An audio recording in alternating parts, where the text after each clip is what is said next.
Na naglibog ko aning kamerahan ni nga baliktad man. Okay, ang botog nakita ni mo tarong tong video. Sa primero na ako nga gisend. So, usbon na nako eh. Ang atong problem is 2a square, cube b square c divided by 3a square b1c cube. So, yun na ni. Okay? Ang imurang tanawon og una unsang operation involved, divide. So, ibig sabihin, kining whole term here, i-divide whole group here, i-divide nimo sa whole group, entire group here. Kaya tungod ani, kining horizontal mo na siyang division or fraction nga format nga division. So, itong buhaton, coefficient nato is 2 and 3. 2 divided by 3, ang answer ana is decimal. So,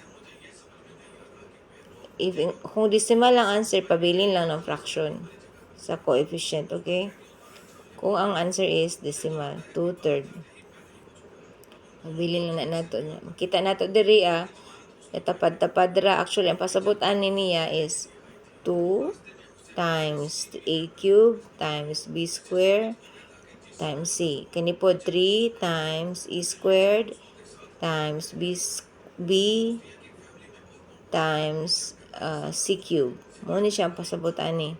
Okay? So, let's proceed. Wag una tas coefficient. 2 divided by 3, dili nga nato siya i-convert sa decimal, i-keep lang ni natong 2/3. Kay ang answer ani decimal man. So, right now, let us just keep 2/3. Now, here, mag-use ta og kanang cancellation nga technique. So, sa division, inanira, tan-awon nimo ang mga parehas og variable. Unya ka nang walay mga plus, minus ha. For example, kay kanang multiplication lang. Sayon ra ni. Multiplication naman, tapad-tapad ra. So, ma-directly divide nimo na siya dres a square. Buhaton nato, i-cancel na, a cube divided by a square, ma-cancel ni kay mas gamay siya sa a cube. Okay, das kining a diri sa numerator, magpabilin ang a, pero ang power mahimong 1. Kay 3 minus power diri sa ubos nga 2, so 1 na lang. Okay? Kanina po, b square minus b, makancel ni, kay mas gamay man ni siya sa, naman ni siya power 1 naman ni siya, no? So, mas gamay, makancel ni. Ang kaning sa numerator nga b, magpabilin, pero ang power mahimong 1. So, diri naman sa c, mas gamay ang numerator, c divided by c cube. Kay naaman ni siya 1 diri, no? So, c1 divided by c3, makancel ni kay mas gamay. Kini magpabilin, but ang power, mahimo na lang siyang 2. So, i-rewrite nato na here. So, pag-abot diri na a, pero ang power is 1. Tapos b, ang power is 1 pod.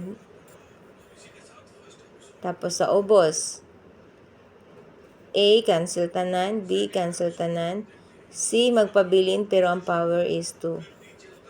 So, mo ni imo simplified nga expression. Kung gusto pa ka mo simplify further, mo na to akong giingon nga i-divide nimo ning 2 ug 3, decimal imong makuha. Pero let us see kung ingon ng maestro nga i-divide hangtod decimal. So, ang buhaton ana, 2 diri sa sulod, divided by 3 atong divisor. So, 2 divided by 3, dili ganit ta maka-divide, kay 2 raman ni siya, gamay. So, imo ning dungagan og 0 para maka-divide ta. Pero, before ka magdungag 0, magbutang sa kaog decimal point. Okay? Unya, isa ka nimo ning decimal diri sa taas sa answer. So now you have 20. 20 divided 3 is 6. Ang imong answer, ibutang na mo diri straight good diri where you added 0. Okay? After sa decimal. So 6 times 3 is 18. Then 20 minus 18 is 2. Divide na po ka. Antod mo 0 ang answer diri Muna atong purpose. So, di na po ka makadivide kay gamay nga ang 2 add na po kag 0 pero wala na decimal, okay? Kay na naman kay decimal diri pinakauna nimong add og 0. So now you have 20 here. 20 divide 3, 6. 6 times 3, 18. So makakita tas pattern, murag balik-balik ni ba? 20 minus 18 kay atong purpose until we can get 0 here. 20 minus 18, 2 na po. Di na po ka pwede makadivide. Kay 2 is gamay.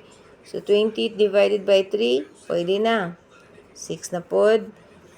18 na po ang answer. 6 times 3, 18. So, nagbalik-balik regid ta. Okay, nagbalik-balik ra ta. So, 0.666 mundang na ka. Tapos, ang remainder is 2. Remainder is 2. But, dili na nimo slot ang remainder dira sa imong answer. Kung imo siyang i-convert good into decimal ha. Imo nila na isuwat 0.666. So, kani man na, kini nga coefficient. A, B, divided by C square. So, mo nimong answer. Pwede pod ni. Pero most likely, kini ang hangtod diri na lang ka kay unless maingon nga hangtod decimal ang hangtod decimal ang coefficient. Pero kung dili, pabilin lang ka diri. Pero example, kung ma-divide nimo ni, for example lang kini bitang 2/3 is, kung ana siya, example lang, 4 over 2, 4 over 2, A, B, C square. Example lang ni. So, pwede nimo ni siya simplified pa further kay ma-divide man nimo ang 2 divided by 4 divided by 2, ma-cancel ni kining 4, magpabilin ni siyang whole number diri pero dili ni siya 4. Kuan na ni siya 2. Anong 2 man mama? Gisi di-divide nimo simply 4 divided by 2 is 2, di ba? So, ang mahimuan niya is 2AB over C square. Okay? So, basta dili lang siya decimal. Pwede nimo i-simplify pa siya further. 2AB over C square. So, wala na kay whole number nga coefficient sa denominator. Only left is the numerator na coefficient. So, kung ingon ani. But, in this case, 2/3 man ni siya. Mas gamay ang numerator, mas dako ang denominator. Kini, decimal gid ang answer ani. So, that's why di na tamo, I suggest na di na ka mo-proceed ani diri Pero, in kaso, ang nahitabo is, ingon ani ang coefficient, 4 over 2, 6 over 3, or 6 over 2, pwede ka mo simplify further, okay?